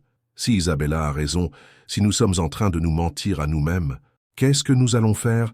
Il y a des moments où mentir devient plus douloureux que d'avouer la vérité. » La question de Théo résonnait dans l'espace confiné de l'ascenseur comme un défi qu'Élodie ne pouvait plus éviter. Les portes métalliques reflétaient leurs silhouettes figées face à face, et elle réalisa qu'ils étaient arrivés à un point de non-retour. « Je ne sais pas », murmura-t-elle finalement, sa voix à peine audible. « Vous ne savez pas quoi ? Si Isabella a raison ou ce que nous devrions faire ? » Les deux. Théo appuya sur le bouton d'arrêt d'urgence. L'ascenseur s'immobilisa dans un léger soubresaut, et le silence qui suivit sembla amplifier les battements de cœur d'Élodie. Alors parlons, dit-il en se tournant complètement vers elle. Plus de faux semblants, plus de professionnalisme de façade. Juste nous deux et la vérité. Théo, nous ne pouvons pas rester bloqués dans un ascenseur pour... Nous y voilà, l'interrompit-il avec un sourire qui n'avait rien d'amusé. Encore une échappatoire. Combien de temps allez-vous continuer à fuir, Élodie? Je ne fuis pas. Non? Alors regardez-moi dans les yeux et dites-moi que ce qui s'est passé hier soir ne signifiait rien pour vous. Elle ouvrit la bouche pour prononcer les mots qui auraient mis fin à cette conversation dangereuse, mais aucun son ne sortit. Sous le regard perçant de Théo, tous ces mensonges s'effondraient comme des châteaux de cartes. Je ne peux pas, avoua-t-elle dans un souffle. Pourquoi? Parce que ce serait faux. Cette admission, arrachée du plus profond d'elle-même, sembla libérer quelque chose dans l'atmosphère. Théo fit un pas vers elle, réduisant encore l'espace entre eux. Alors dites-moi la vérité. Que ressentez-vous vraiment pour moi, Élodie? Elle ferma les yeux, cherchant le courage de franchir cette ligne qu'elle s'interdisait de dépasser depuis si longtemps. J'ai peur, chuchota-t-elle. De quoi? De vous, de moi, de ce que vous me faites ressentir. Quand elle rouvrit les yeux, elle découvrit que Théo s'était encore rapproché. Il ne restait plus que quelques centimètres entre eux, et elle pouvait voir les paillettes dorées dans ses iris gris. « Qu'est-ce que je vous fais ressentir ?» Sa voix était devenue rauque, presque hypnotique. Élodie sentit ses dernières défenses vaciller. Comme si j'étais en chute libre sans parachute. Comme si vous aviez le pouvoir de me détruire ou de me rendre plus heureuse que je ne l'ai jamais été. Et ça me terrifie. Théo leva lentement la main vers son visage, ses doigts effleurant sa joue avec une douceur infinie. Vous savez ce qui me terrifie, moi? Quoi? L'idée de vous perdre maintenant que je commence à vous comprendre. L'idée de retourner à cette guerre froide qui nous épuisait tous les deux. L'idée de faire semblant que vous n'êtes pas en train de changer ma vie. Théo, je vous aime, Élodie. Les mots tombèrent entre eux comme une bombe. Élodie sentit son monde basculer, tous ses repères voler en éclats. Vous, quoi? Je vous aime, répéta-t-il plus fermement. Probablement depuis bien plus longtemps que je ne veux l'admettre. Toutes ces disputes, toutes ces provocations, c'était ma façon pathétique d'attirer votre attention. Vous m'obsédez, Élodie. Vous hantez mes pensées. Vous bouleversez mes certitudes. Vous me donnez envie d'être un homme meilleur. Élodie le regardait, bouche bée, incapable de processer les mots qu'elle venait d'entendre. Théo Moncler, l'homme qu'elle avait cru détester, venait de lui avouer son amour dans un ascenseur bloqué. « Dites quelque chose », supplia-t-il, une vulnérabilité nouvelle dans la voix. « N'importe quoi, même si c'est pour me dire que je me trompe, que ce que nous avons partagé ne comptait pas pour vous. »« Vous ne vous trompez pas, » murmura-t-elle, les larmes aux yeux. « Élodie, vous ne vous trompez pas, » répéta-t-elle plus fort. « Moi aussi, Mon Dieu, moi aussi je vous aime, et je me déteste pour ça. Pourquoi vous détestez-vous? Parce que j'avais tout prévu dans ma vie, ma carrière, mes objectifs, mes priorités, et puis vous êtes arrivé avec votre arrogance insupportable et vos sourires en coin, et vous avez tout chamboulé. Vous m'avez fait ressentir des choses que je ne voulais pas ressentir. » Elle frappait maintenant son torse de ses poings, libérant des mois de frustration et de désir refoulés. Vous m'avez rendu folle. Vous occupiez mes pensées jour et nuit. Même quand je vous détestais, je ne pouvais pas m'empêcher de penser à vous, de guetter vos réactions, Théo attrapa ses poignets pour arrêter ses coups, mais au lieu de la repousser, il l'attira contre lui. De quoi? De rêver de vous, avoua-t-elle dans un sanglot. De rêver que vous m'embrassiez comme hier soir. De rêver que vous me regardiez comme vous me regardez maintenant. Comment je vous regarde maintenant? Comme si j'étais précieuse. Comme si j'étais la seule femme au monde. Parce que c'est exactement ce que vous êtes pour moi. Cette fois, quand leurs lèvres se rencontrèrent, ce ne fut plus un moment d'égarement, mais une évidence. Le baiser était différent de celui de la veille, plus profond, plus désespéré, chargé de tous les aveux qu'ils venaient d'échanger. Élodie se blottit contre lui, respirant son parfum, sentant la solidité de ses bras autour d'elle. Pour la première fois depuis des mois, elle avait l'impression d'être à sa place. Quand ils se séparèrent, tous deux étaient essoufflés. « Qu'est-ce qu'on fait maintenant ?» demanda-t-elle, la voix tremblante. « Maintenant, on arrête de se battre contre nous-mêmes. On arrête de faire semblant. On essaie de voir où cette histoire peut nous mener. Et le travail? Les contrats? Que vont dire les gens? Les gens diront ce qu'ils voudront.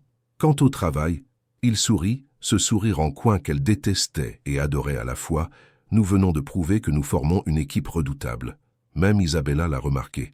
Isabella va être impossible à vivre si elle apprend qu'elle avait raison. Elle avait raison sur tout. Nous nous mentions à nous-mêmes. Nous perdions notre temps en disputes stériles, et nous étions aveugles à l'évidence. Théo caressa doucement sa joue, essuyant une larme qu'elle n'avait pas senti couler. « Plus jamais, Élodie, plus jamais nous ne nous mentirons. Promis? Promis. D'ailleurs, j'ai un aveu à vous faire. »« Encore un ?» dit-elle avec un petit rire tremblant. « Le soir où nous nous sommes rencontrés pour la première fois, lors de ce cocktail chez Dufresne. Vous vous souvenez? Vous portiez une robe verte qui vous rendait absolument éblouissante.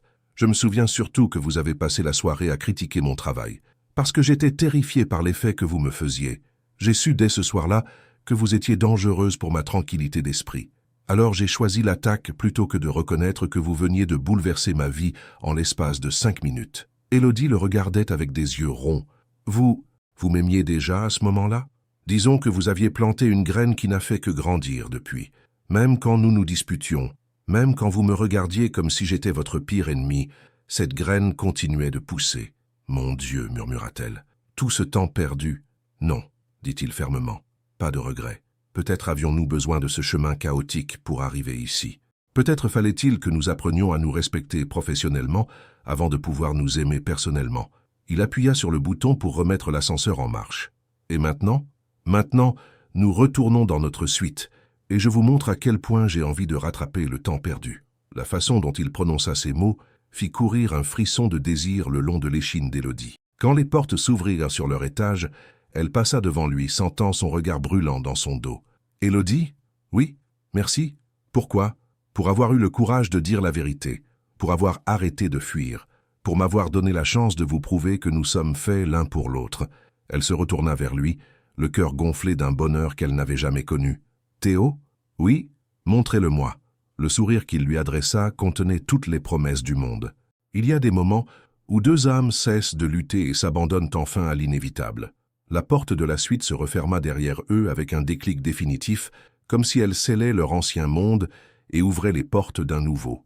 Élodie se tenait au milieu du salon, soudain consciente de l'immensité du pas qu'ils venèrent de franchir. Les aveux de l'ascenseur résonnaient encore dans son esprit, transformant chaque battement de son cœur en promesse. Théo s'approcha d'elle lentement, comme s'il craignait qu'elle ne s'évapore s'il bougeait trop vite. Dans la lumière dorée de l'après-midi qui filtrait à travers les baies vitrées, il avait cette beauté troublante qui lui coupait le souffle depuis le premier jour. « Vous tremblez, » murmura-t-il en tendant la main vers elle. « J'ai peur, » avoua-t-elle, sa voix à peine audible. « De moi?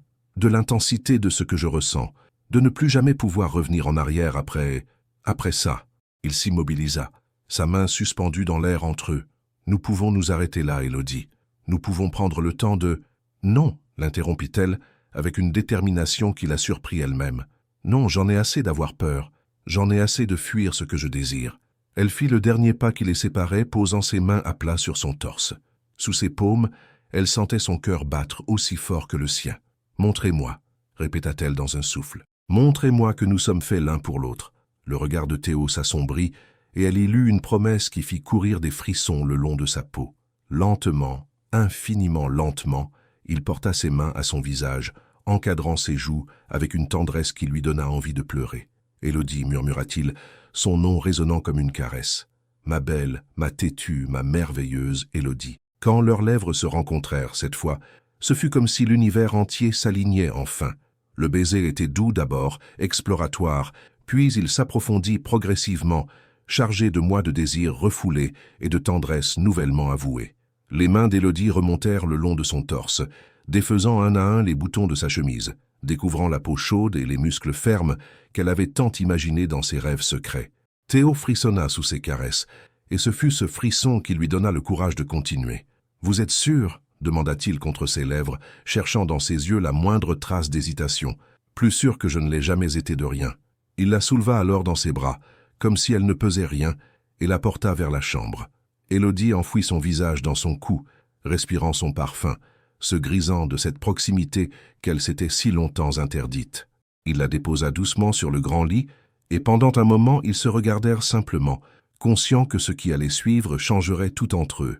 La lumière de Monaco dansait sur leurs visages, créant une atmosphère presque irréelle. « Tu es belle » murmura Théo, passant naturellement au tutoiement comme s'ils avaient franchi une frontière invisible. « Si belle que j'en ai mal. »« Montre-moi » répéta-t-elle une troisième fois, mais cette fois avec une sensualité qui le fit trembler. Ce qui suivit fut une symphonie de caresses et de murmures, une danse lente et passionnée où ils apprirent enfin à se connaître autrement que dans l'affrontement. Théo découvrait chaque courbe de son corps, avec une dévotion qui bouleversait Élodie, tandis qu'elle explorait la force et la douceur de cet homme qu'elle avait cru si bien connaître. « Je t'aime », murmurait-il contre sa peau, et chaque fois, elle sentait son cœur s'envoler un peu plus. « Moi aussi », répondait-elle en l'attirant plus près, « moi aussi je t'aime ». Dans cette chambre baignée de lumière méditerranéenne, ils se donnèrent l'un à l'autre avec une passion qui dépassait tout ce qu'ils avaient imaginé. Chaque baiser, chaque caresse était une promesse, une réconciliation avec leurs propres sentiments. Quand ils s'unirent enfin, ce fut avec une émotion si intense qu'Élodie sentit des larmes couler sur ses joues. Théo les essuya tendrement, leur souffle mêlé, leur cœur battant à l'unisson. « Ne pleure pas, chuchota-t-il. C'est de bonheur, répondit-elle, en souriant à travers ses larmes.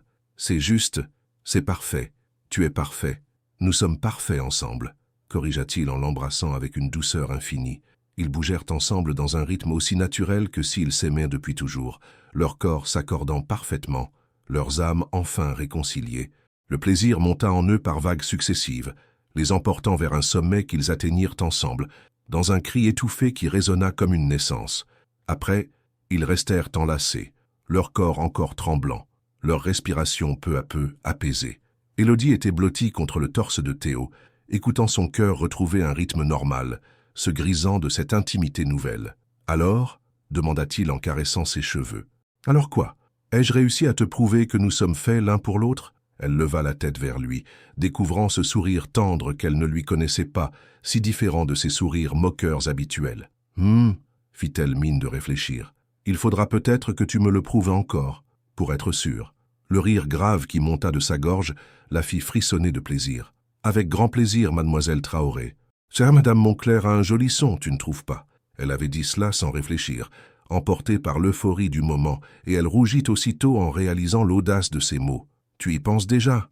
demanda Théo, mais loin d'être choqué, il semblait ému. « C'est sorti tout seul. Ne te sens pas obligé de... » Élodie. « Oui, madame Moncler a effectivement un très joli son, et j'ai l'intention de faire tout mon possible pour que ce rêve devienne réalité. Vraiment, vraiment. Mais d'abord, j'ai l'intention de rattraper tout le temps perdu. Nous avons passé des mois à nous disputer alors que nous aurions pu faire ça. » Il ponctua ses mots d'un baiser dans son cou qui la fit se cambrer contre lui. « murmura-t-elle. « C'est un programme très ambitieux. J'ai toujours été ambitieux, tu devrais le savoir. Et moi, j'ai toujours aimé les défis. Parfait, parce que j'ai l'intention de te défier de bien des façons. » Le soleil commençait à décliner sur Monaco, baignant leur chambre d'une lumière orangée.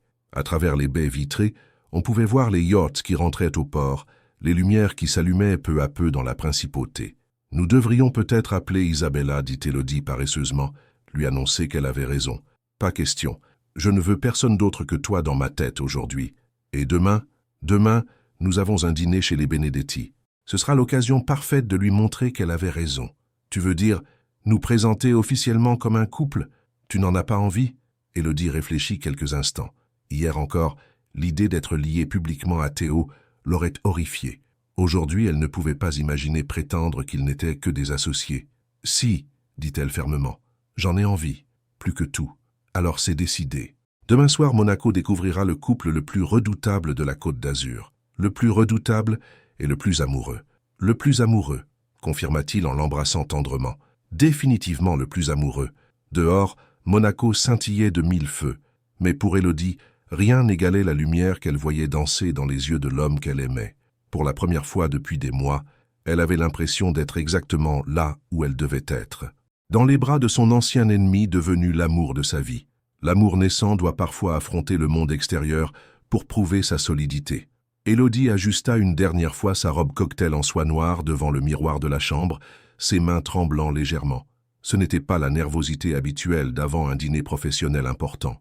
C'était quelque chose de plus profond, de plus intime, la peur de voir leur bonheur tout neuf se briser au contact du monde extérieur. « Tu es magnifique », murmura Théo derrière elle. Dans le reflet, elle le vit s'approcher, élégant dans son smoking noir, une expression de tendresse dans ses yeux gris qui la fit fondre. Ils avaient passé la journée entière au lit, se découvrant, s'aimant, rattrapant le temps perdu. Maintenant, il fallait affronter la réalité. « J'ai peur », avoua-t-elle en se retournant vers lui. « De quoi, mon cœur » L'emploi de ce terme affectueux la fit sourire malgré son anxiété. Hier encore, elle l'aurait giflé s'il l'avait appelé ainsi. De tout gâcher, de ne pas savoir comment me comporter avec toi en public, Il posa ses mains sur ses épaules, ancrant son regard dans le sien. Élodie, regarde-moi. Nous n'avons rien à prouver à personne d'autre qu'à nous-mêmes. Ce soir, nous dînons chez des amis qui nous apprécient. C'est tout. Isabella va être insupportable.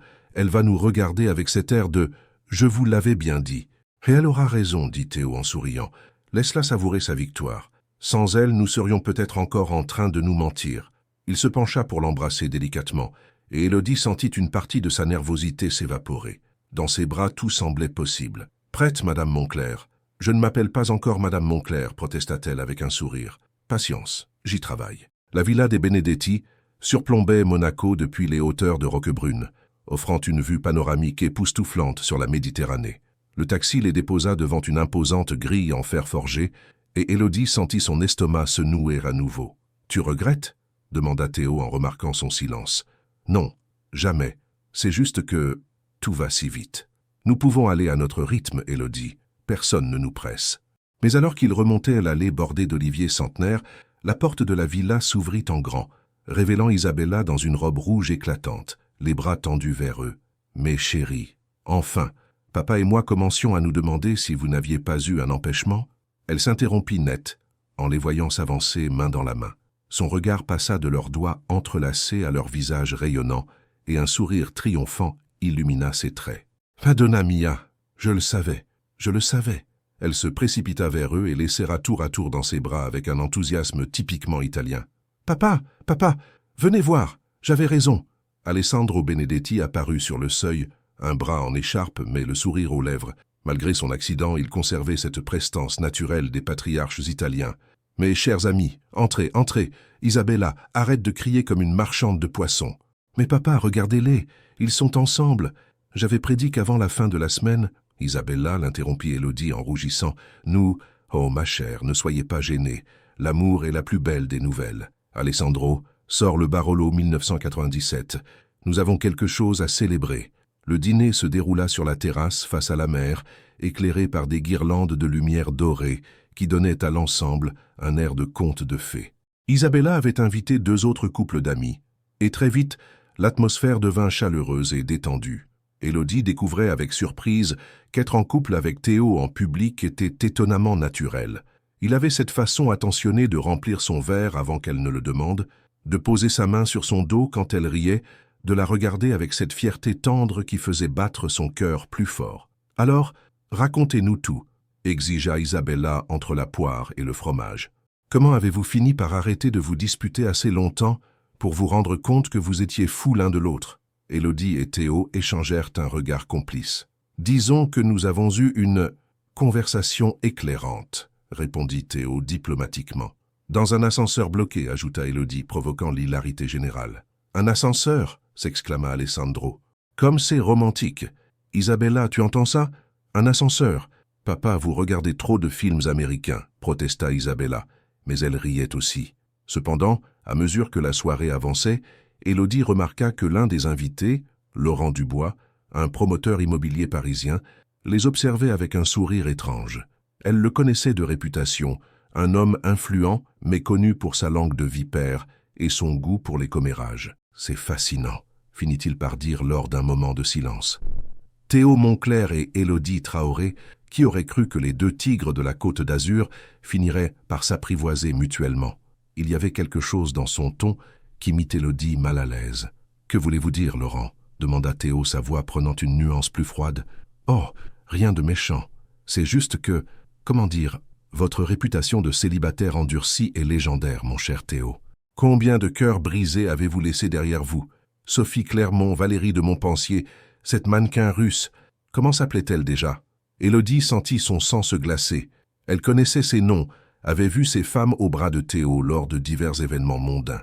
Des femmes magnifiques, sophistiquées, issues du même milieu que lui. « Laurent !» intervint Alessandro d'un ton d'avertissement. « Quoi?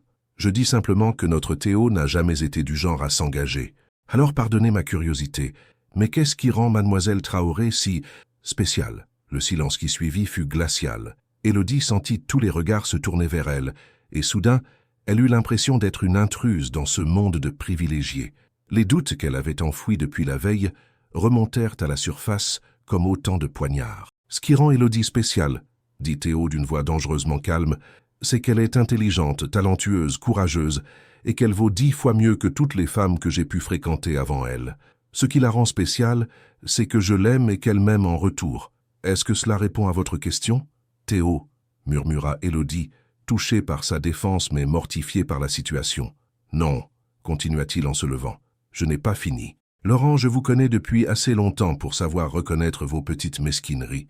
Si vous cherchez à embarrasser Élodie ou à remettre en question notre relation, vous perdez votre temps. Cette femme est la meilleure chose qui me soit jamais arrivée, et quiconque osera la critiquer ou l'insulter devra répondre de ses actes devant moi. Mon cher Théo, je ne voulais pas... Si, vous vouliez. Et maintenant, vous allez présenter vos excuses à Élodie. » Laurent Dubois pâlit sous le regard glacial de Théo. Autour de la table, le malaise était palpable. « Mademoiselle Traoré, si mes propos vous ont offensé, je vous prie de m'excuser. Ce n'était pas mon intention. » Élodie hocha la tête avec dignité, mais elle sentait les larmes de humiliation brûler derrière ses paupières. La soirée était gâchée, et pire encore, les paroles de Laurent avaient réveillé tous ses démons intérieurs. « Si vous voulez bien nous excuser, dit Théo en tendant la main vers Élodie, je crois qu'il est temps pour nous de partir. »« Mais chérie, non !»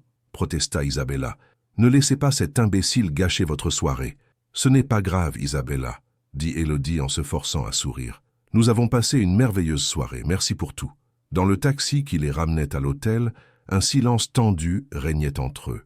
Théo tenait la main d'Élodie, mais elle sentait qu'il était furieux, et cette colère était dirigée contre Laurent Dubois, pas contre elle. « Je suis désolé, » finit-il par dire. « Dubois est un connard. Il a toujours été jaloux de mon succès, et ce soir, il s'en est pris à toi pour m'atteindre. Il n'avait pas tort, pourtant, » murmura Élodie. « Comment ça ? Sur ton passé, sur le fait que tu n'as jamais été du genre à t'engager. Sur le fait que je ne ressemble pas aux femmes que tu fréquentais avant. » Théo demanda au chauffeur de s'arrêter et se tourna vers elle, inquiet. « Élodie, qu'est-ce que tu es en train de dire ? Je dis que peut-être que nous nous sommes emportés, peut-être que ce qui s'est passé entre nous n'était qu'une attraction physique et que... » « Stop !» Sa voix était ferme mais pas agressive. « Regarde-moi. » Elle obéit à contre-cœur, découvrant dans ses yeux une intensité qui lui coupa le souffle. « Tu es en train de laisser les paroles d'un homme jaloux et mesquin détruire ce que nous avons construit. Tu es en train de douter de moi, de nous, à cause de quelqu'un qui ne nous connaît même pas. Mais il a raison, je ne suis pas comme tes ex. Je ne viens pas de ton milieu, je n'ai pas ton argent, ton éducation. Dieu merci, explosa-t-il. Tu crois que j'ai envie d'une femme qui me ressemble? Tu crois que j'ai envie de quelqu'un qui soit d'accord avec moi sur tout, qui ne me défie jamais, qui ne me fasse jamais remettre en question mes certitudes? » Il prit ses mains dans les siennes, les serrant fermement. « Élodie, mon cœur, écoute-moi bien. Si je t'aime, c'est précisément parce que tu es différente, parce que tu m'obliges à être meilleure, parce que tu ne te laisses pas impressionner par mon argent ou mon nom, parce que tu es authentique dans un monde de faux semblants. Théo, je t'aime toi, Élodie Traoré, pas une version idéalisée de toi, pas ce que tu pourrais devenir. Toi, exactement comme tu es. Et si tu me fais confiance, si tu nous fais confiance, je passerai le reste de ma vie à te le prouver. » Les larmes coulaient maintenant librement sur les joues d'Élodie. « J'ai peur, » avoua-t-elle. « J'ai peur que tu te lasses de moi. J'ai peur de ne pas être à la hauteur de ton monde. Et moi, j'ai peur que tu réalises que tu mérites mieux que moi, » répondit-il en essuyant ses larmes. « J'ai peur que tu découvres que je suis juste un homme imparfait qui a eu la chance inouïe de tomber amoureux de la femme la plus extraordinaire de la terre. » Elle le regarda à travers ses larmes, cherchant dans ses yeux la moindre trace de mensonge, et n'y trouvant que de l'amour sincère. « Nous sommes 2 idiots, » murmura-t-elle finalement. « 2 idiots amoureux, » corrigea-t-il en souriant. « La pire espèce qui soit. Et maintenant ? Maintenant, nous rentrons dans notre suite, et tu me laisses te prouver à quel point tu comptes pour moi. Et demain, nous commençons à construire quelque chose de solide, qui ne pourra pas être ébranlé par les commentaires malveillants de qui que ce soit. »« D'accord, dit-elle en se blottissant contre lui. Mais Théo ? Oui, plus jamais nous ne douterons de nous sans en parler avant. Plus jamais, promit-il en l'embrassant tendrement. Plus jamais. » Le taxi repartit vers l'hôtel, emportant 2 amoureux qui venaient de survivre à leur première vraie épreuve, plus unis que jamais. Il arrive que la vie nous offre un moment parfait pour comprendre que tout ce qui nous est arrivé avant n'était qu'une préparation à cet instant. 3 semaines plus tard, Le Grand Prix de Monaco battait son plein. Les rugissements des moteurs résonnaient dans les rues de la principauté, mêlés aux acclamations de la foule et à la musique des festivités. Sur la terrasse VIP de l'hôtel Hermitage, Élodie observait ce spectacle grandiose, avec un sentiment d'accomplissement qu'elle n'avait jamais connu. Tout était parfait. Les événements qu'elle avait organisés faisaient sensation. La presse internationale encensait l'excellence française de l'événementiel, et les sponsors se bousculaient déjà pour les prochaines collaborations. Professionnellement, c'était le triomphe absolu. Mais ce qui rendait ce moment vraiment magique, c'était l'homme qui se tenait à côté d'elle, une coupe de champagne à la main, regardant la course avec cette concentration intense qu'elle trouvait irrésistiblement séduisante. « Tu es fier de toi ?» demanda Théo en se tournant vers elle. « Nous pouvons être fiers de nous, corrigea-t-elle. Sans tes négociations financières, rien de tout cela n'aurait été possible. Élodie Traoré qui reconnaît mes mérites, les temps changent. Beaucoup de choses ont changé, dit-elle en souriant, se rappelant avec tendresse leurs premiers affrontements. Ces 3 semaines avaient été un tourbillon de travail intense et de bonheur personnel. Ils avaient appris à fonctionner comme une équipe redoutable le jour et comme des amoureux passionnés la nuit. Chaque dispute professionnelle se terminait maintenant par un baiser, chaque désaccord par un fou rire. « Mademoiselle Traoré ?» La voix familière les fit se retourner. Alessandro Benedetti s'approchait, accompagné d'Isabella et de plusieurs personnalités, qu'Élodie reconnut immédiatement. Le directeur du Festival de Cannes, la présidente de la Fashion Week de Paris, le propriétaire de la plus grande chaîne d'hôtels de luxe européenne. « Alessandro, comment va votre bras ?»« Parfaitement remis grâce à vous deux. Votre organisation impeccable m'a permis de profiter de ce Grand Prix sans stress. » D'ailleurs, il se tourna vers le petit groupe qui l'accompagnait. « Mes amis, permettez-moi de vous présenter l'équipe la plus talentueuse de l'événementiel européen. Élodie Traoré et Théo Moncler ont révolutionné le concept des événements de prestige. » Élodie sentit son cœur bondir. Ces personnalités représentaient exactement le type de client dont elle rêvait depuis le début de sa carrière. « Mademoiselle Traoré, dit la directrice de la Fashion Week, nous cherchons justement quelqu'un capable de repenser entièrement notre approche. Seriez-vous intéressé par un rendez-vous ? Le Festival de Cannes aussi a besoin d'un sang neuf, ajouta le directeur. Votre créativité nous intéresse énormément. Élodie échangea un regard ébahi avec Théo.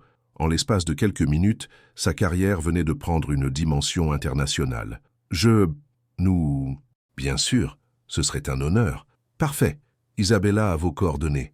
Nous vous contactons la semaine prochaine. Quand le groupe s'éloigna, Élodie resta figée, incapable de réaliser ce qui venait de se passer. « Tu te rends compte de ce qui vient d'arriver » murmura-t-elle. « Que tu viens de décrocher les contrats de tes rêves ? Que nous venons de décrocher les contrats de nos rêves » corrigea-t-elle automatiquement. Théo la regarda avec une expression étrange, mélange de fierté et de quelque chose qu'elle n'arrivait pas à identifier. « Élodie, oui, il faut qu'on parle. » Le ton soudain sérieux de sa voix fit naître une pointe d'inquiétude dans l'estomac d'Élodie. « Maintenant, ici ? Non, pas ici. Viens. » Il lui prit la main et l'entraîna loin de la foule, vers l'extrémité de la terrasse qui surplombait le port. Là, isolé du bruit et des regards, face à la mer Méditerranée qui scintillait sous le soleil, il se tourna vers elle. « Élodie, ces 3 semaines ont été les plus belles de ma vie. Pour moi aussi, dit-elle, déstabilisée par la gravité de son expression. Tu as transformé ma façon de voir le monde, de voir les affaires, de me voir moi-même. Avant toi, je pensais que le succès se mesurait uniquement en chiffres. Tu m'as montré qu'il pouvait aussi se mesurer en moments de bonheur partagé. Théo, tu m'inquiètes. Qu'est-ce qui se passe ? Ce qui se passe, c'est que je viens de réaliser quelque chose d'important. » Il sortit un petit écrin en velours noir de sa poche et le cœur d'Élodie s'arrêta de battre. « Théo, laisse-moi finir, » dit-il en s'agenouillant sur un genou. Autour d'eux, le temps sembla se suspendre. Au loin, les voitures de course continuaient leur ballet infernal, mais Élodie n'entendait plus que les battements affolés de son propre cœur. « Élodie Traoré, tu as été mon adversaire, ma partenaire, ma complice, et maintenant tu es l'amour de ma vie. Tu es la femme qui m'a appris que se disputer pouvait être une forme de séduction, que se réconcilier pouvait être un art, et qu'aimer pouvait être une aventure. » Il ouvrit l'écrin révélant un solitaire d'une beauté époustouflante, simple et élégant, exactement comme elle l'aurait choisi. « Je ne veux plus jamais avoir à imaginer un monde sans toi. Je ne veux plus jamais me réveiller sans savoir que tu seras là. Veux-tu m'épouser ?» Les larmes coulaient maintenant librement sur les joues d'Élodie. Elle regardait cet homme, agenouillé devant elle, avec tant d'amour dans les yeux, et elle repensa à leur parcours chaotique, aux disputes, aux provocations, aux nuits blanches passées à penser à lui, à ce baiser qui avait tout changé, à cette semaine à Monaco qui avait transformé leur guerre en amour. « Tu es sûr ?» demanda-t-elle d'une voix tremblante. « Sûr de vouloir épouser ta plus grande rivale professionnelle ?»« Je suis sûr de vouloir épouser ma meilleure alliée dans la vie, » répondit-il sans hésiter. « Je suis sûr de vouloir épouser la femme qui me connaît mieux que moi-même, qui n'hésite pas à me remettre à ma place quand j'ai tort, et qui me rend fou de désir et d'amour à la fois. Et nos disputes, nos engueulades, notre côté explosif, j'espère bien qu'on continuera à se disputer. C'est comme ça qu'on fonctionne, nous. C'est notre façon d'être passionnés. Et puis, il sourit, ce sourire en coin qu'elle adorait tant. Les réconciliations seront toujours délicieuses. Élodie éclata de rire à travers ses larmes. Comment avait-elle pu croire qu'elle détestait cet homme? Comment avait-elle pu être aveugle à ce point? Oui, dit-elle simplement. Oui, oui, je veux t'épouser. Oui, je veux être ta femme. Oui, je veux passer ma vie à me disputer et à me réconcilier avec toi. Théo se releva d'un bond et la prit dans ses bras, la faisant tournoyer dans les airs. Quand il la reposa, ils riaient tous les deux comme des enfants. « Tu te rends compte de ce que tu viens de faire ?» dit-elle en regardant la bague qu'il glissait à son doigt. « J'ai demandé en mariage la femme la plus têtue, la plus brillante et la plus sexy de la Côte d'Azur. Tu as demandé en mariage ta future associée à vie, parce que je ne travaillerai jamais avec quelqu'un d'autre que toi. Même si on se dispute, surtout quand on se dispute, c'est là qu'on est les meilleurs. » Il l'embrassa avec une passion qui lui donna le vertige, et elle sentit que tout dans sa vie venait enfin de trouver sa place. Son ambition professionnelle, ses rêves de réussite, son besoin d'amour, tout s'incarnait dans cet homme qu'il avait d'abord exaspéré avant de la combler. « Madame Moncler » murmura-t-il contre ses lèvres. « Pas encore » protesta-t-elle faiblement. « Pas encore, mais bientôt, et j'ai hâte. » Derrière eux, la foule du Grand Prix continuait ses festivités, inconsciente qu'elle venait d'assister à la naissance d'un couple qui allait révolutionner le monde de l'événementiel européen, inconsciente aussi qu'elle venait d'être témoin de la plus belle des victoires, celle de l'amour sur l'orgueil, de la passion sur la peur, de la vérité sur le mensonge. « Au fait, » dit Élodie en admirant sa bague, « Isabella va être impossible à vivre quand elle apprendra ça. Laisse-la savourer, elle a mérité sa victoire. Et Laurent Dubois peut aller au diable. Nous avons mieux à faire que de penser aux jaloux. Comme quoi? Comme organiser le plus beau mariage que la Côte d'Azur ait jamais vu, comme fonder la plus belle entreprise d'événementiel d'Europe, comme avoir les plus belles disputes d'amoureux de l'histoire. Et les plus belles réconciliations, ajouta-t-elle en l'embrassant. Et les plus belles réconciliations, confirma-t-il en la serrant contre lui. Sur la terrasse de l'hôtel Hermitage, avec Monaco qui scintillait à leurs pieds et l'avenir qui s'ouvrait devant eux comme une promesse infinie, Élodie et Théo savouraient ce moment parfait où deux ennemis jurés venaient de comprendre qu'ils étaient en réalité deux âmes sœurs qui s'étaient cherchées dans l'affrontement avant de se trouver dans l'amour. Et quelque part dans le ciel azur de la Méditerranée, le destin souriait, satisfait d'avoir enfin réuni deux cœurs qui étaient faits pour ne faire qu'un.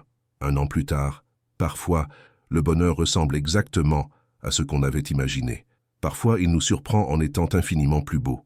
Le soleil de juin baignait la terrasse du château de la Napoule d'une lumière dorée, transformant chaque détail en tableau de maître. Les roses blanches et les pivoines roses cascadaient le long des balustrades de pierre, leur parfum se mêlant à l'air marin qui montait de la Méditerranée.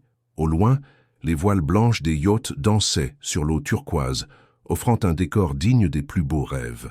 Élodie se tenait devant le miroir ancien de la suite nuptiale, contemplant son reflet avec un mélange d'incrédulité et de bonheur pur. Sa robe de mariée, une création sur mesure en dentelle de Chantilly, épousait parfaitement sa silhouette élancée. Simple et élégante, elle reflétait parfaitement sa personnalité. Raffinée sans ostentation, moderne sans renier la tradition. « Tu es éblouissante » murmura Isabella, occupée à ajuster le voile de sa meilleure amie. « Je n'arrive toujours pas à y croire » avoua Élodie, ses mains tremblant légèrement. « Il y a un an, je pensais que Théo Moncler était l'homme le plus insupportable de la planète. Et maintenant, je sais qu'il est l'homme le plus insupportable de la planète, et que c'est exactement pour ça que je l'aime. » Isabella éclata de rire, ce rire cristallin qui avait ponctué toutes les étapes de leur histoire d'amour. « Tu te souviens de ce que je t'avais dit à Monaco, que vous arrêteriez de vous mentir avant la fin de la semaine? Tu avais sous-estimé notre capacité à être têtus. Il a fallu quelques jours de plus. Mais j'avais raison sur l'essentiel. Vous étiez faits l'un pour l'autre. Même quand vous vous disputiez, on voyait bien que c'était de l'amour déguisé. Un coup discret à la porte interrompit leur conversation. Alessandro Benedetti passa la tête dans l'entrebâillement, élégant dans son smoking. « Mesdames, il est temps. Théo commence à faire les 100 pas dans la chapelle et je crains qu'il ne use le sol en marbre. »« Il est nerveux ?» demanda Élodie, soudain attendrie. « Nerveux, ma chère. Il ressemble à un homme qui s'apprête à recevoir le plus beau cadeau de sa vie et qui a peur qu'on le lui retire au dernier moment. » Élodie sentit son cœur se gonfler d'amour. Même après un an de vie commune, même après avoir survécu à leur première vraie dispute de couple, même après avoir fusionné leurs entreprises en une seule entité qui révolutionnait déjà le marché européen, Théo continuait de la regarder comme si elle était un miracle. « Allons-y, » dit-elle en prenant le bras d'Alessandro. « Il est temps d'aller épouser mon plus bel ennemi. » La chapelle du château était intimiste, décorée avec la même élégance discrète que le reste de la cérémonie. 50 invités triés sur le volet, familles, amis proches et quelques clients devenus amis, occupèrent les bancs de bois clair. Mais quand Élodie franchit le seuil au bras d'Alessandro, elle ne vit qu'une seule personne. Théo se tenait debout près de l'autel, magnifique dans son smoking midnight blue, et quand leurs regards se croisèrent, elle vit ses yeux gris s'embuer d'émotion. Il porta une main à son cœur, comme s'il avait reçu un coup, puis lui adressa ce sourire en coin qu'elle adorait tant. Mais cette fois, il était tremblant d'émotion. Chaque pas qui la rapprochait de lui était un pas vers leur avenir commun. Elle repensa à leur parcours tumultueux, les disputes épiques dans les salles de réunion, les provocations mutuelles, cette tension électrique qu'ils avaient si longtemps refusé de nommer. Puis Monaco, cet ascenseur bloqué qui avait changé leur vie, cette suite où ils avaient enfin cessé de se mentir. Quand Alessandro plaça sa main dans celle de Théo, elle sentit immédiatement cette chaleur familière, cette électricité qui n'avait fait que grandir avec le temps. « Bonjour, Madame Moncler » murmura-t-il, reprenant les mots qu'il lui disait chaque matin depuis un an. « Pas encore » répondit-elle dans un souffle, fidèle à leur rituel quotidien. « Plus que quelques minutes » promit-il, ses yeux brillants de bonheur. La cérémonie fut à l'image de leur couple, passionnée, émouvante, ponctuée de sourires complices et de regards intenses. Quand vint le moment des vœux, Théo sortit un papier de sa poche, puis le remit sans le déplier. « J'avais écrit un discours, dit-il d'une voix légèrement tremblante. Quelque chose de sophistiqué, de spirituel, digne de l'homme d'affaires que je suis. Puis je me suis souvenu que ce qui nous unit, c'est justement notre capacité à être authentiques l'un avec l'autre. » Il prit ses mains dans les siennes, ancrant son regard dans le sien. « Élodie, tu es la femme qui a transformé ma colère en passion, ma solitude en plénitude, mes certitudes en questions passionnantes. Tu es celle qui me pousse à être meilleure, qui n'hésite jamais à me dire mes vérités, qui me fait rire même quand j'ai envie de bouder. » Il marqua une pause, ému. « Je promets de t'aimer dans nos disputes, comme dans nos réconciliations. Je promets de respecter ta force autant que tes vulnérabilités.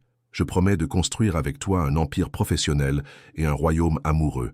Et surtout, je promets de ne jamais, jamais oublier la chance inouïe que j'ai de t'avoir trouvé. » Élodie luttait contre les larmes qui menaçaient de ruiner son maquillage. À son tour, elle prit la parole, sans note, laissant parler son cœur. « Théo, il y a un an, si quelqu'un m'avait dit que j'épouserais l'homme que je considérais comme mon pire ennemi professionnel, j'aurais éclaté de rire. Aujourd'hui, je sais que c'était justement parce que tu étais important que je te combattais si fort. » Elle sourit à travers ses larmes. « Tu es l'homme qui a révélé des parties de moi que j'ignorais. Avec toi, j'ai découvert que je pouvais être forte et vulnérable, ambitieuse et amoureuse, indépendante et complice. Tu m'as appris que l'amour n'était pas une capitulation, mais une victoire partagée. » Elle resserra ses mains dans les siennes. « Je promets de continuer à te défier, parce que c'est comme ça que nous grandissons ensemble. Je promets de t'aimer dans tes moments de doute, comme dans tes triomphes. Je promets de construire avec toi un avenir qui nous ressemble, passionné, authentique et absolument extraordinaire. » Quand ils échangèrent les alliances, des anneaux en platine gravés de leurs prénoms entrelacés, leurs mains tremblaient d'émotion. « Vous pouvez embrasser la mariée », annonça le célébrant avec un sourire attendri. Le baiser qui suivit fut à l'image de leur amour, intense, profond, chargé de toutes les promesses de l'avenir. Autour d'eux, les applaudissements éclatèrent, mais ils ne les entendirent même pas, perdus dans leur bulle de bonheur. « Madame Moncler », murmura Théo contre ses lèvres. « Enfin », répondit-elle en souriant. La réception se déroula sur la terrasse face à la mer, dans une atmosphère de joie pure. Isabella avait orchestré chaque détail avec son perfectionnisme italien, créant un décor digne des plus beaux magazines. Mais ce qui rendait ce moment magique, c'était l'amour palpable qui unissait tous les convives, témoins de cette histoire d'amour exceptionnelle. Pendant leur première danse sur la vie en rose, Élodie et Théo se regardaient comme s'ils découvraient l'amour pour la première fois. « Tu regrettes quelque chose ?» demanda-t-il en la faisant tourner. « Oui », répondit-elle avec un sourire malicieux. « De ne pas avoir compris plus tôt que tes provocations étaient en fait des déclarations d'amour déguisées. Et moi, je regrette d'avoir perdu tant de temps à lutter contre l'évidence. » « Quelle évidence !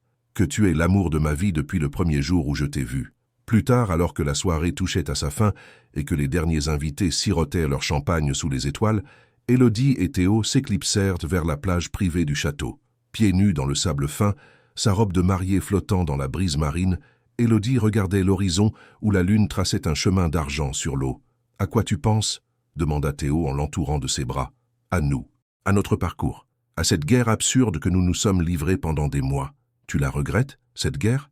Non, dit-elle fermement, parce qu'elle nous a menés ici, parce qu'elle nous a appris à nous connaître vraiment, parce que grâce à elle, nous savons que notre amour peut survivre à tout, même à mes défauts, surtout à tes défauts.